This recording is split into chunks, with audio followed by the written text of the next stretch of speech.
A todo galope retomamos el segmento de Enfoques este año con una invitada de superlujo y además el cumpleaños del maestro Jorge Ayala Blanco. Bienvenidos a Noticias 22, gracias por estar con nosotros, porque el 22 está en el 22. Mi querida Laura Barrera, ¿cómo estás? Muy buenas noches.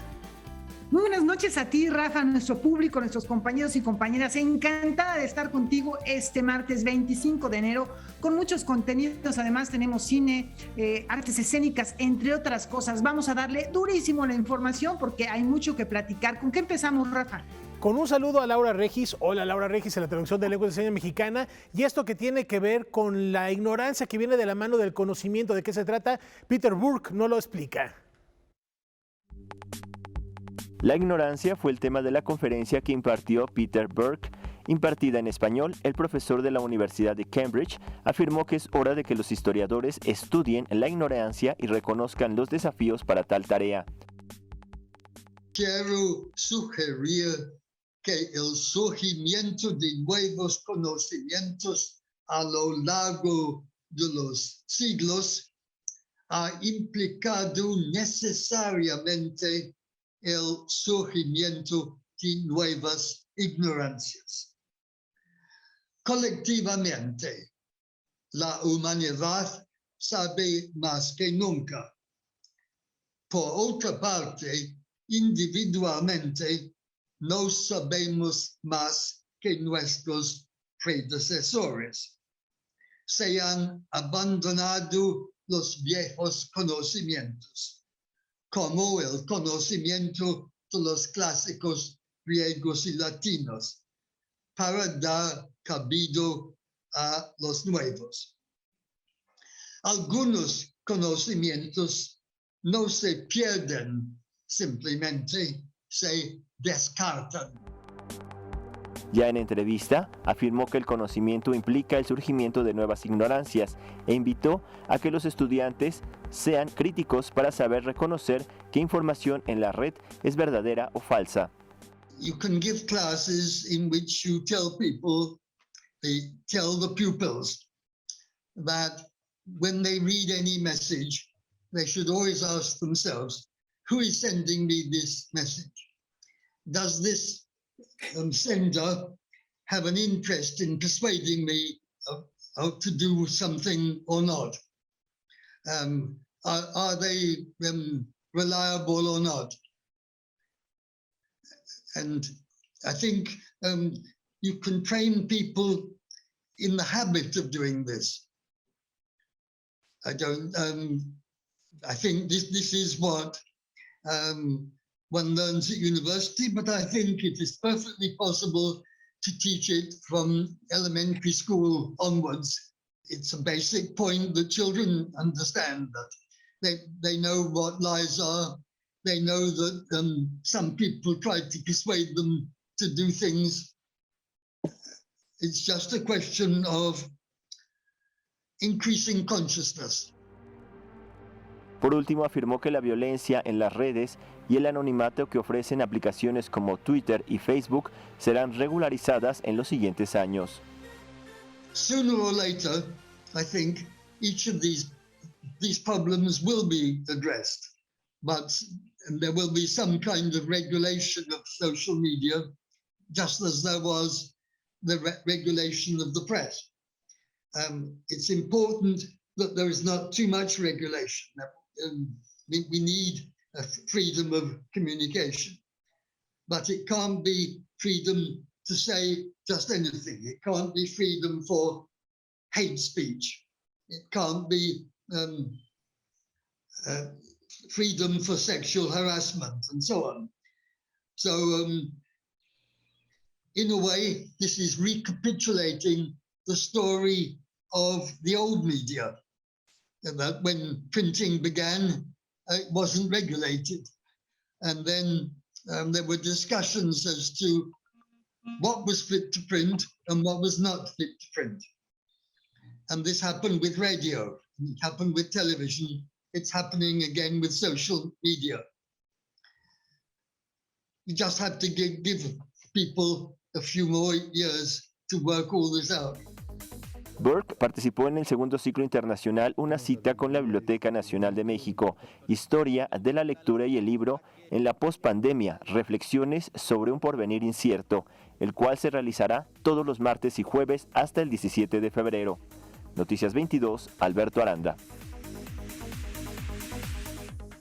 Ayer les comentamos que Rosa Beltrán es la nueva coordinadora de difusión cultural de la Universidad Nacional Autónoma de México. Bueno, Noticias 22 platicó con ella para conocer los proyectos a los que va a dar seguimiento durante su gestión. Vamos con esta charla. Llevar el espíritu universitario más allá de las fronteras de la UNAM, así como propiciar desde la cultura un discurso conciliador que haga frente a las narrativas de confrontación que se alzan en el mundo entero, son algunos de los objetivos que se ha trazado la escritora Rosa Beltrán al tomar posesión como nueva titular de la Coordinación de Difusión Cultural de la máxima casa de estudios, su alma mater y el lugar donde ha desarrollado gran parte de su trayectoria académica y profesional.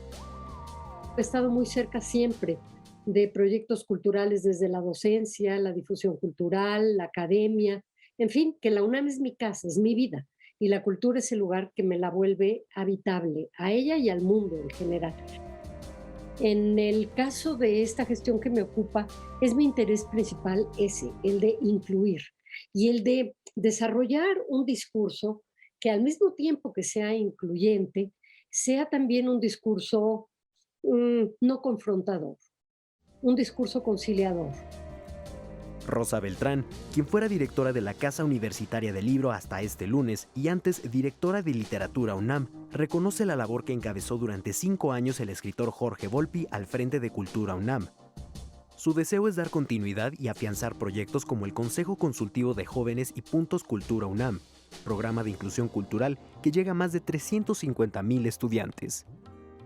El hecho de que cada universitario, simplemente por serlo, tenga de entrada una serie de puntos virtuales que va a poder utilizar para acudir a conciertos, obras de teatro, de danza, para tener libros y que después va a retribuir esto reseñando.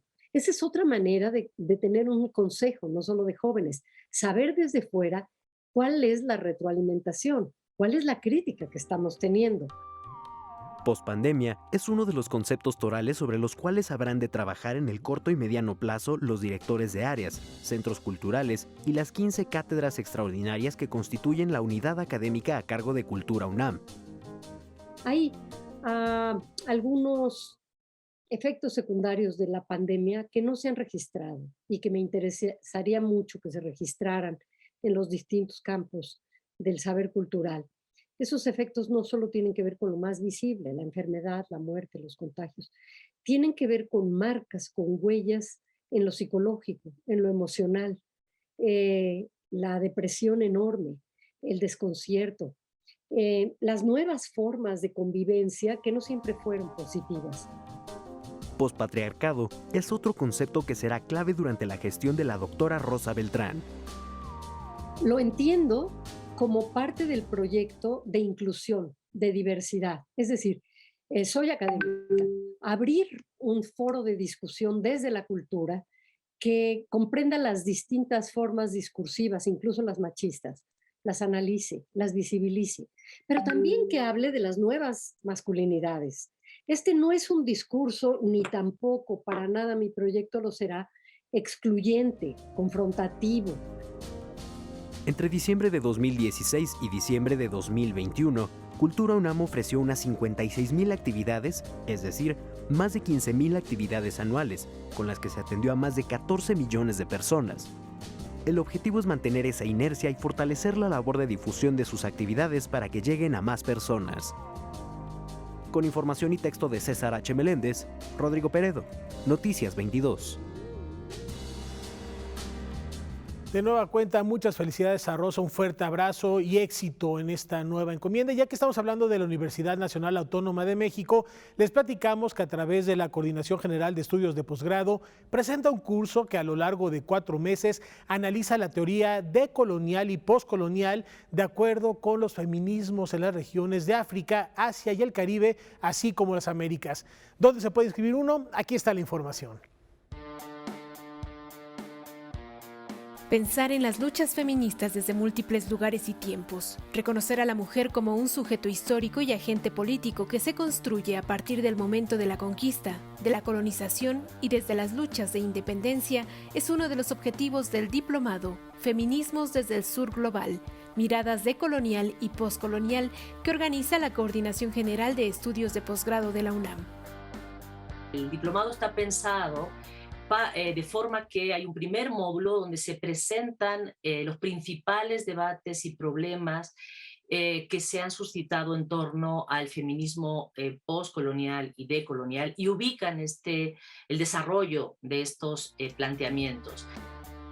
Vamos a ir viendo a lo largo del diplomado cómo estos debates se han dado en el ámbito de la estética, cómo se han dado en el ámbito de la epistemología, cuáles son las fuentes de las que se nutren estas dos corrientes.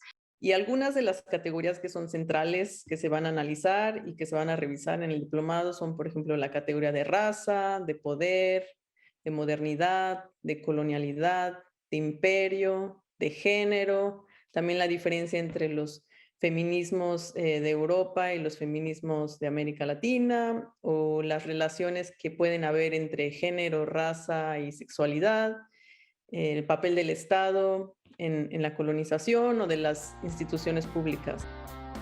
Después de que hubiera un predominio del feminismo gestado en Europa y Estados Unidos que definiera conceptos como género, sexo, mujer o patriarcado, estas categorías no fueron suficientes para pensar a la mujer y su condición desde el sur global.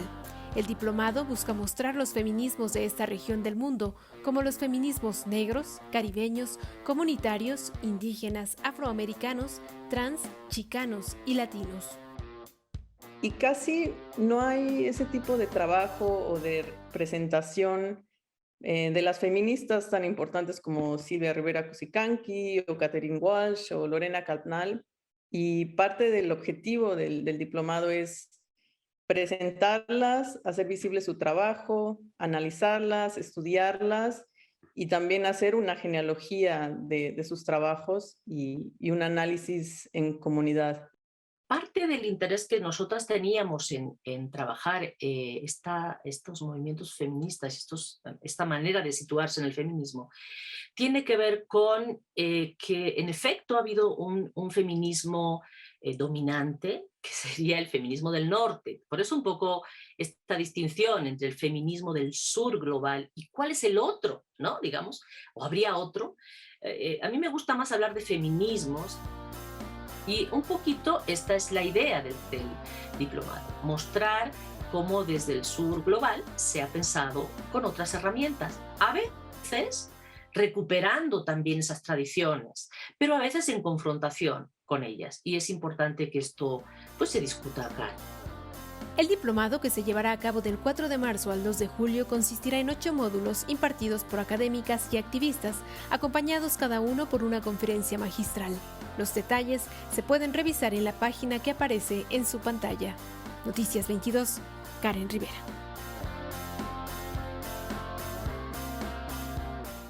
Guadalajara será la capital mundial del libro 2022, algo que les habíamos anunciado hace ya algunos meses. La Perla Tapatía recibe este reconocimiento de la UNESCO por la calidad de sus programas para el fomento a la lectura y la industria editorial. A partir del sábado 23 de abril van a comenzar los festejos y durante todo el año va a haber múltiples actividades para diferentes públicos. En el programa general que publica el Comité Guadalajara Capital del Libro 2022-2023 se contempla la compra de acervos editoriales locales y nacionales, conferencias, rehabilitación de bibliotecas, reaperturas de museos, intervenciones artísticas en toda la ciudad y, por si fuera poco, la avenida peatonal Fray Antonio Alcaldes se va a convertir en la biblioteca más grande del mundo. Recuerden, el programa de actividades comienza a partir del sábado 23 de abril.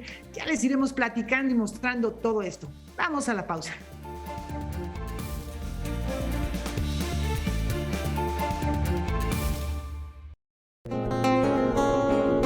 Jorge Ayala Blanco se graduó del Instituto Politécnico Nacional como ingeniero químico industrial. Sin embargo, a los 23 años ya estaba dando clases de cine en el Centro Universitario de Estudios Cinematográficos, alumnos que con el paso del tiempo se convirtieron en reconocidas figuras de la cultura en México y el mundo, como los ganadores del Oscar Alfonso Cuarón y Emanuel Lubezki. En 2021, la UNAM le otorgó la Medalla al Mérito Universitario por 50 años como docente.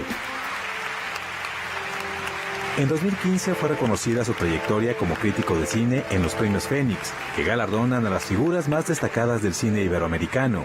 En 2011 recibió la Medalla Salvador Toscano por sus aportaciones al estudio del séptimo arte en México. Hoy, el querido y apreciado maestro Jorge Ayala Blanco celebra 80 años de vida.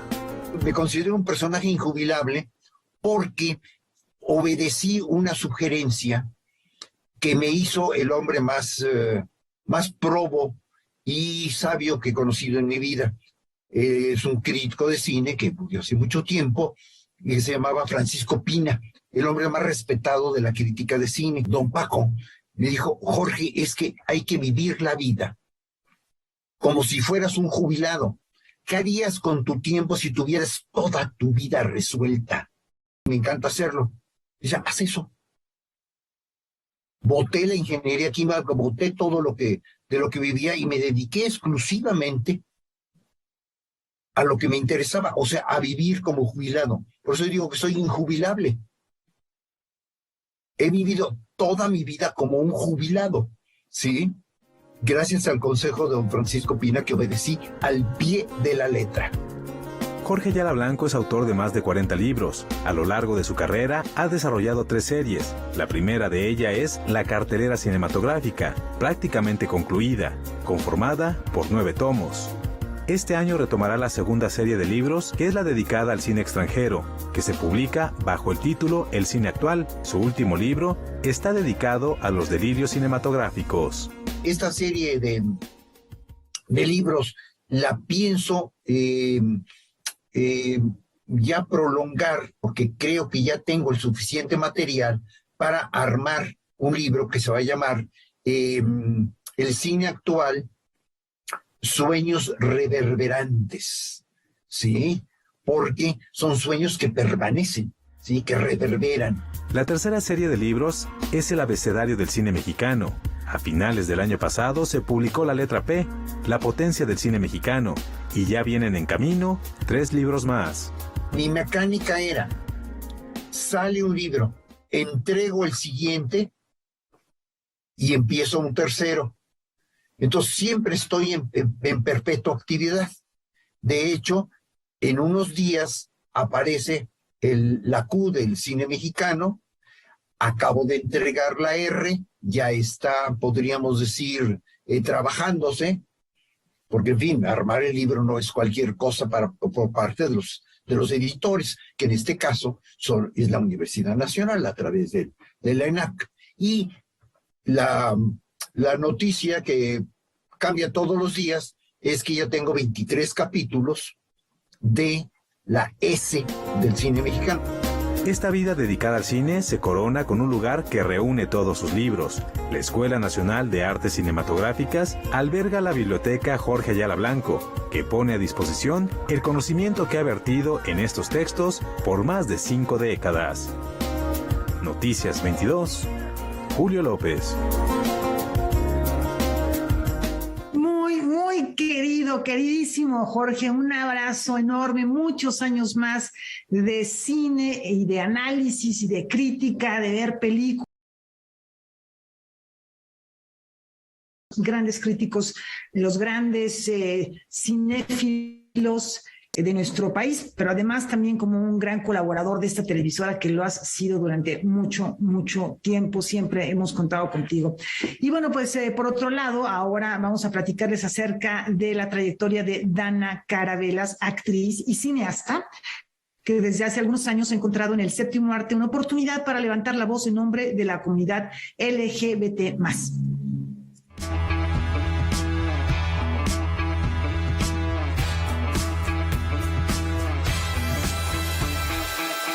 Activista LGBT, actriz y directora de cine. Dana Carvelas avanza con paso firme en el mundo del audiovisual en México con un objetivo claro: poner en un lugar digno las identidades trans. Hace apenas una semana, su primer cortometraje como directora fue reconocido en la 6ª edición del Festival de Cine Mexicano y Cortometrajes en Orlando, Florida.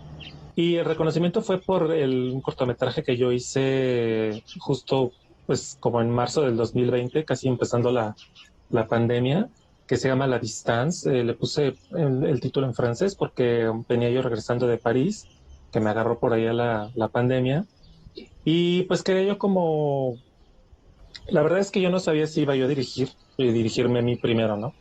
Pero salió una convocatoria justo del Canal 22 que se llamaba Contigo en la Distancia, y que pues tenés que grabarte un corto haciendo cositas en tu casa, lo que hicieras, ¿no? Estuvieras haciendo ejercicio o te pusiste a cocinar. Y recuerdo que Roberto Fiesco me dijo: oye, Dana, ¿por qué no te haces un cortito ahí en tu recámara o ahí en tu casa, algo así? Y la verdad yo estaba como renuente, pero un amigo también me animó. Y bueno, pues aquí en la soledad de este confinamiento, de esta distancia. La historia fue filmada con un celular y es un profundo relato sobre su sentir en ese momento. Tenía que mirar más. Acababa de regresar de Francia, donde participó como actriz en la película Dana, Carnaval y Zompantli. Este viaje le abrió las puertas del amor y la posibilidad de retratar parte de sus experiencias en una película. Estas ganas de ser mujer.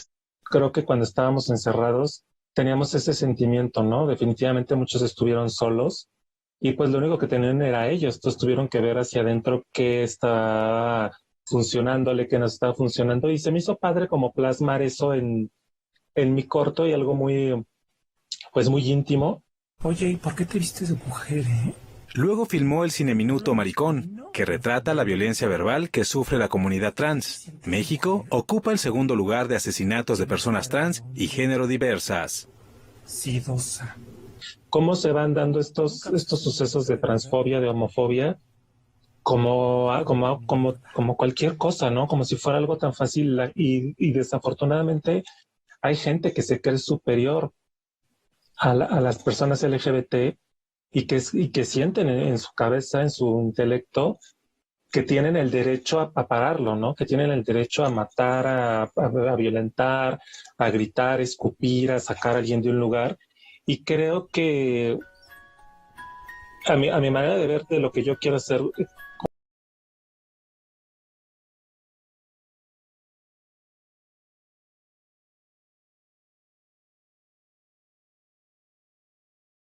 en algo que las reivindiquen, historias que sean positivas. Desde niña me sentí distinta. Su tercer trabajo como directora camina en esa dirección. Se trata de Energy, un filme protagonizado por Michelle Rivera, autora del libro Misión Divina, y el laureado actor Luis Alberti. Yo lo que quería era como una mujer etérea, casi flotando, como un ángel, y este hombre que la ve y de inmediato se para, ¿no? Y tú puedes pensar, hoy le va a pegar o va a hacer algo. Y no, se para y va con ella porque le gustó, porque le atrajo y le tiende la mano. Para mí es como un aliado, como un enamorado, como un amigo, como alguien que le dice: está bien ser tú, aquí estoy. Como actriz destaca su trabajo en el cortometraje Atroz de Lex Ortega y la película Estrellas Solitarias de Fernando Urdapilleta, por la cual obtuvo el premio a la mejor actriz en el Festival Feratum. Noticias 22, Julio López. Oigan, hoy a las 9 de la noche tenemos una cita en la nueva temporada de Debate 22. Gaby Tlaseca recibe a José Miguel Vivanco, director ejecutivo de la División de las Américas de Human Rights Watch. Con él va a hablar sobre la ardua labor que ha realizado este organismo en la defensa de los derechos humanos desde hace más de 3 décadas. No se pierdan esta entrevista. Terminando Noticias 22, por lo pronto una pausa. Ya volvemos.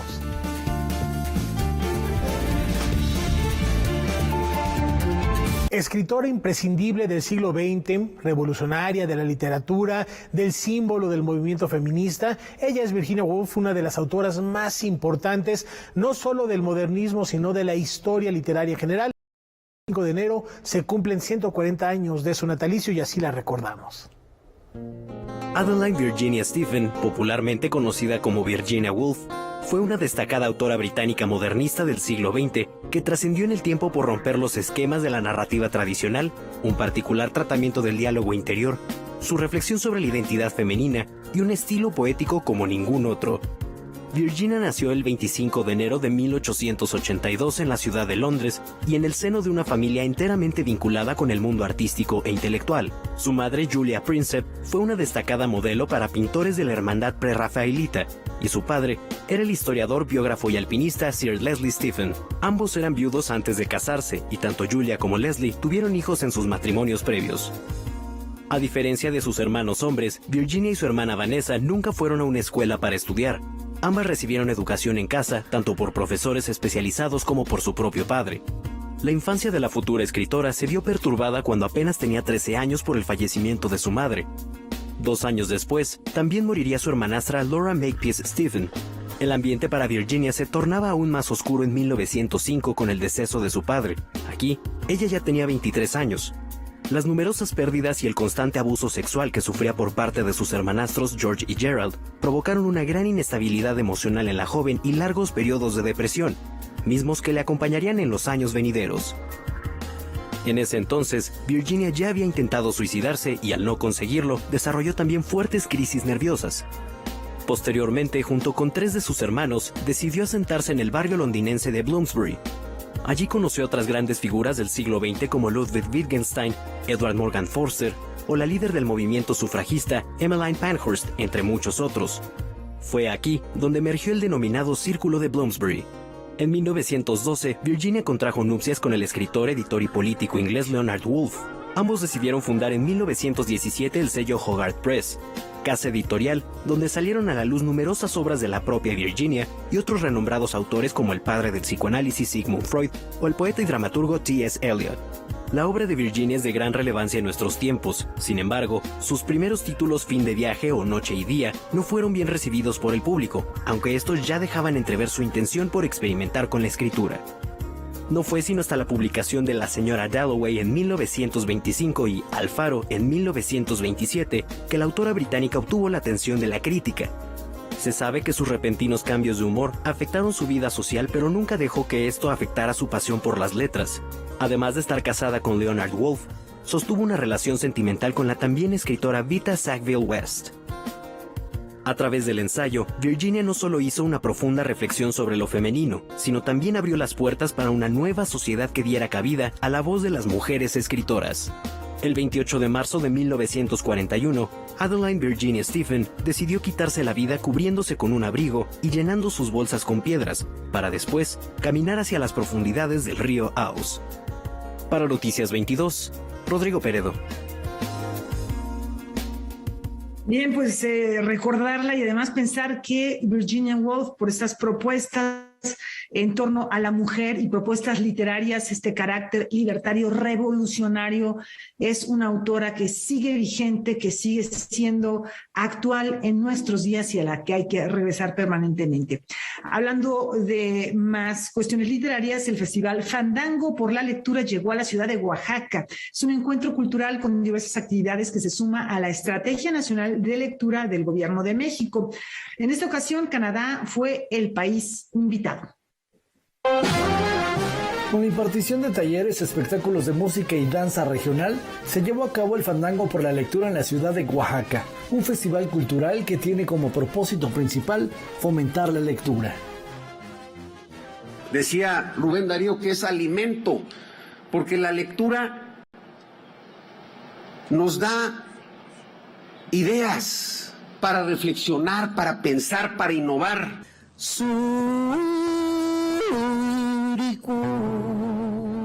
Esta iniciativa está dirigida a estudiantes y padres de familia. Porque ustedes mismas, ahora que están en secundaria, son objeto de imitación para sus hermanos pequeños, para niños que están en secundaria al principio o ya en primaria o en algunos grados anteriores. Ustedes son también modelo.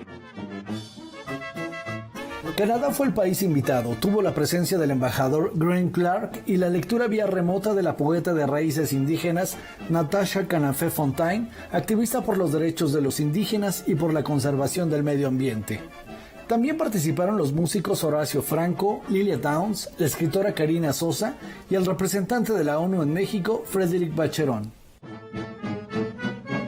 La invitación de todos los que estamos aquí, desde las diferentes disciplinas en las que trabajamos, es esa a ustedes. Lean. No es un pesar, es un placer. Noticias 22, Óscar Cortés.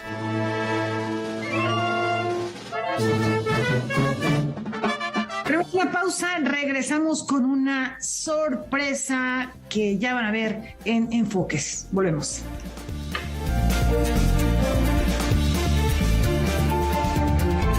Desde el medioevo hay un personaje que cabalga en el imaginario colectivo causando terror. No obstante, cuando llegó a las manos de nuestra invitada de Enfoques de esta noche, nos logró seducir. ¿De quién se trata? Vamos a descubrirlo con Laura Barrera. Adelante.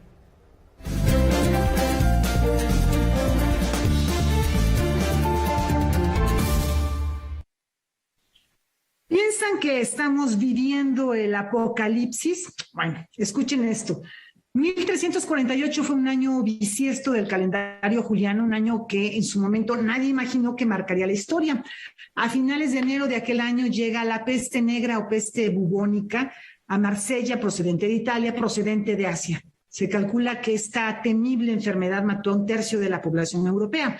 Hoy nos transportaremos a este último terrible coletazo de la Edad Media que cimbró religión, sociedad, vida privada, en el que hubo héroes y heroínas, fanáticos, valientes, cobardes, víctimas, apestados, arrepentidos, flagelantes.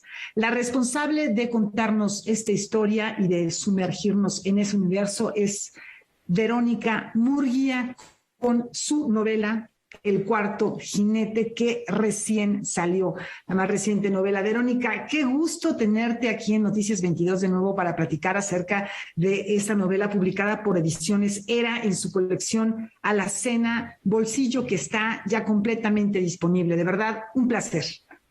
Al contrario, me da muchísimo gusto estar aquí contigo. Estoy feliz de estar aquí con ustedes platicando de la novela y bueno, me gustó mucho la descripción que hiciste. Ahí hay un gato divino, además. Sí.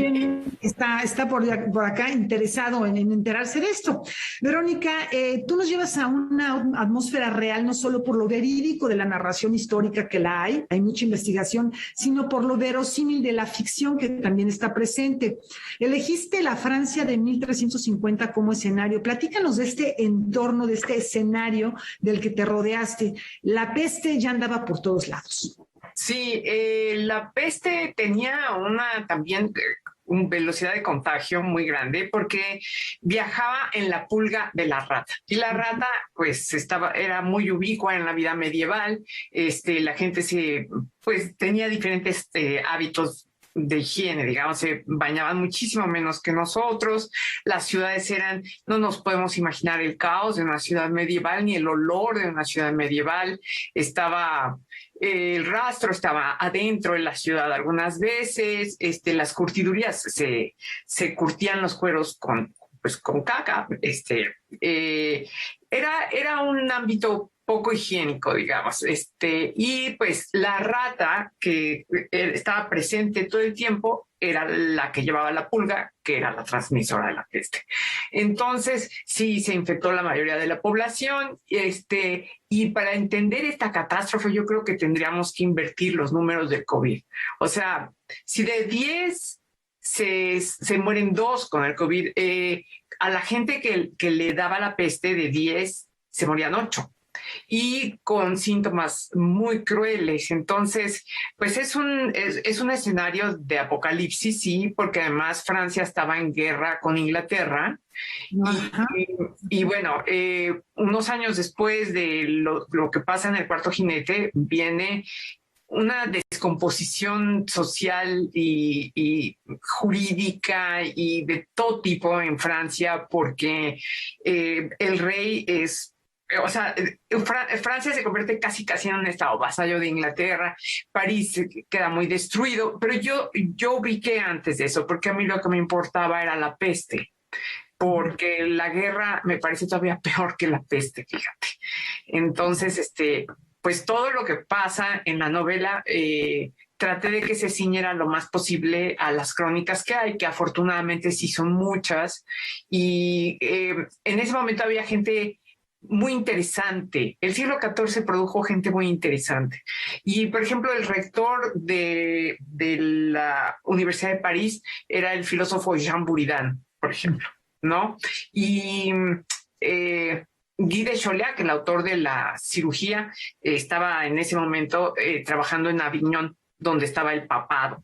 En Francia estaba el papa. Entonces, pues es un momento muy, pues, conflictivo y muy interesante y complicado de la historia de Europa. Efectivamente, esa terrible guerra que posteriormente conoceríamos como la Guerra de los 100 años.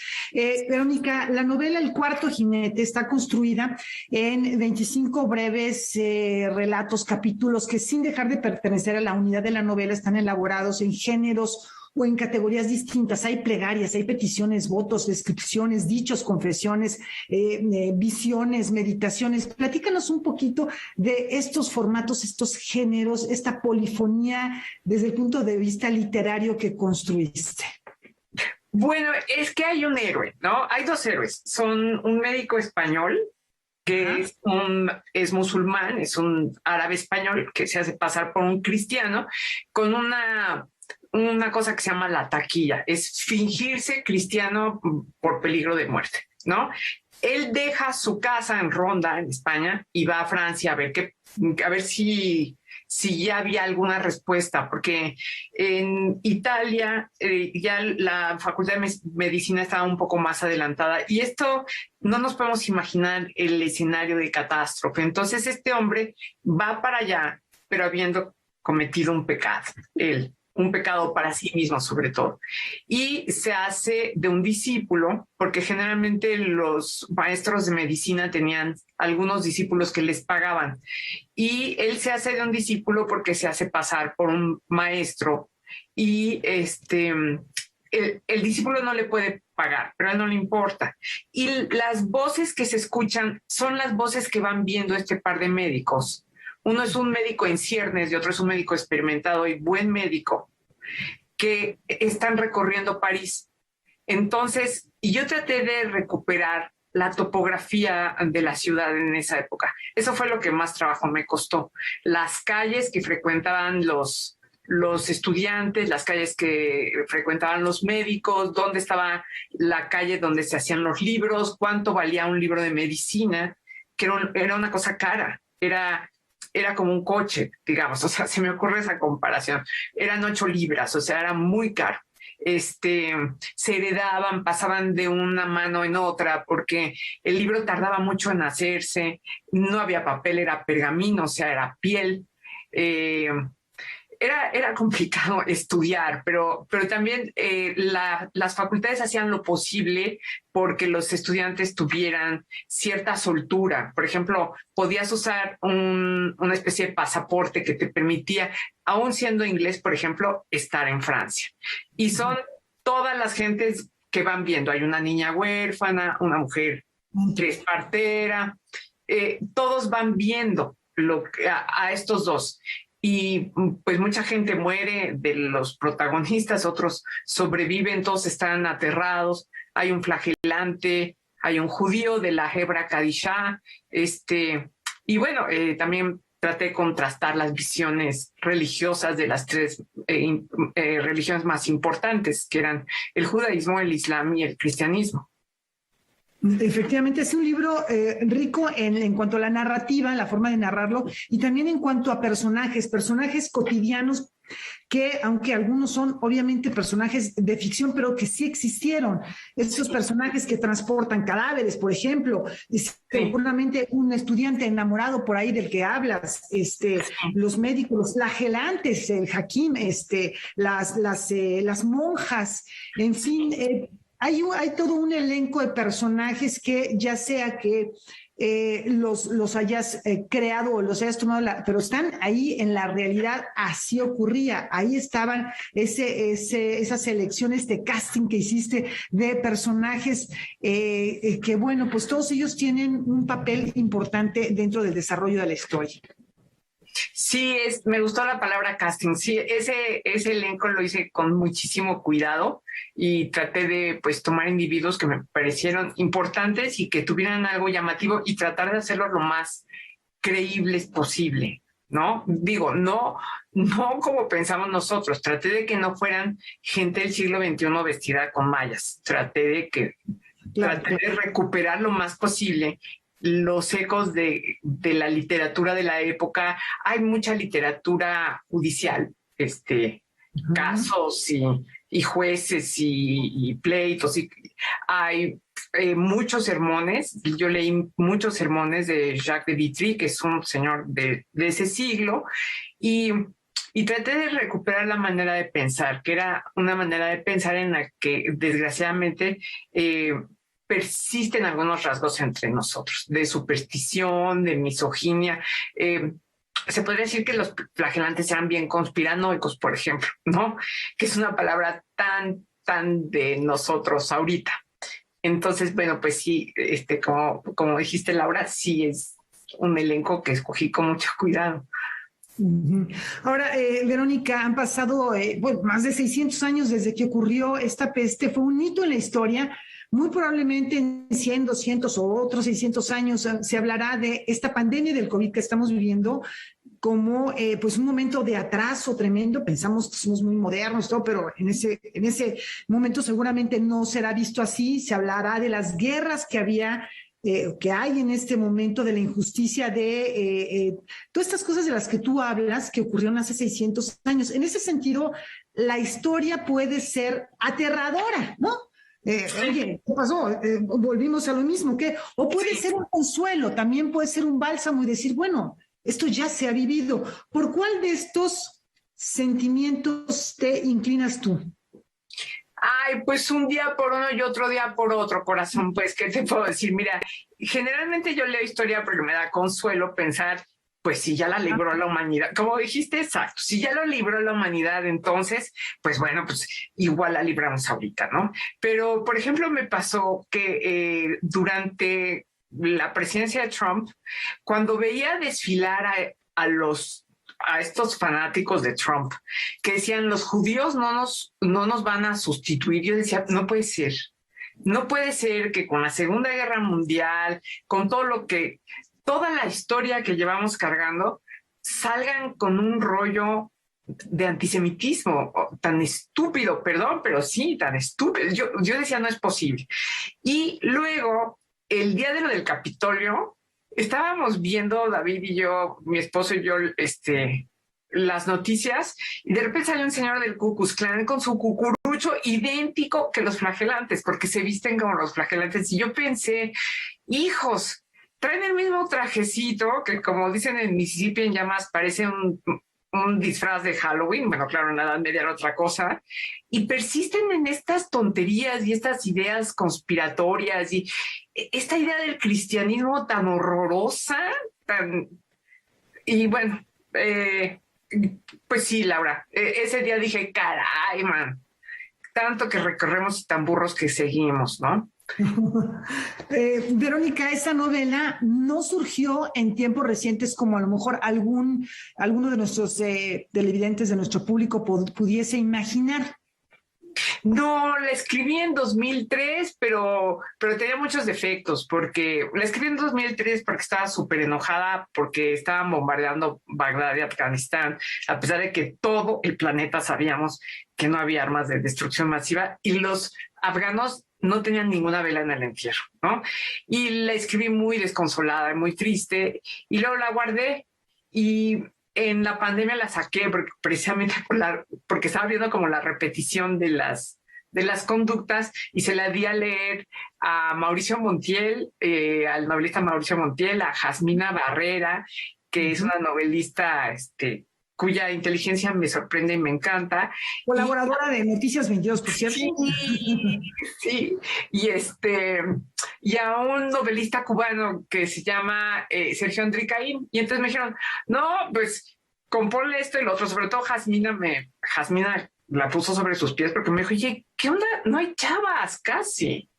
O sea, están vistas como de forma oblicua. Y entonces me senté a trabajar. Me sentí apoyada por ellos. Fueron muy alentadores y muy generosos. Me dijeron, oye, pues públicala, ¿no? Ya está completa. Lo que tienes que hacer es darle una sacudida, pero de aquellas.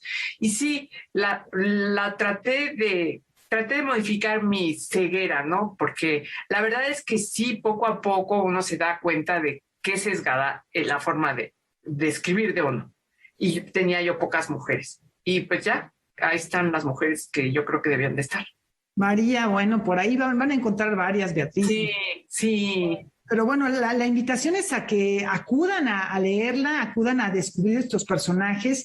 Es duro descubrir esto, pero también de los momentos de enfermedad e incertidumbre, de ver la muerte rondar, surgen comportamientos vitales extremos que vamos a encontrar aquí. De eso también me libro, de historias de amor intenso, de una necesidad y de una vida tremenda.